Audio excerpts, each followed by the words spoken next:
May mga tao na hindi laging nagsasalita.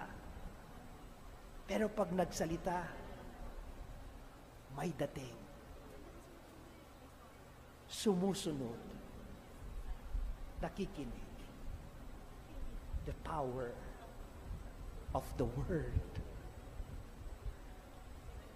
At noong nakinig sila sa salita ng Diyos, ngumiti ang Diyos.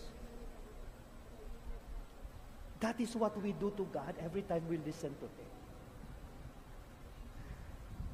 We put a smile in the face of God. Have you ever experienced listening to a word of God? Listening to somebody else's story? Listening to a tragedy?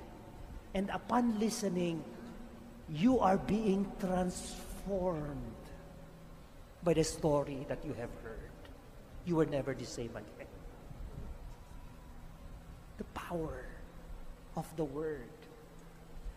Kaya pag-iisipan natin kung gaano kadalasan natin sinasayang yung pagkakataon na binubuka natin yung bibig natin sa mga walang saysay na bagay. Lalo't higit sa mga bagay na nakakasakit. Pag hindi tayo nakakatulong, if you cannot help, at least we don't hurt. Kung wala kang magandang sasabihin, huwag ka na lang magsalita.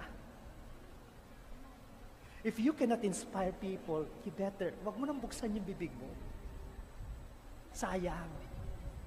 Pero if you have something good to say, please, speak the good news. If you have something beautiful to say, please, if you have a story to tell that beautiful story. Huwag ninyong angkinin o sayangin ang biyaya na dala ng karanasan sa pamamagitan ng hindi sinasabi.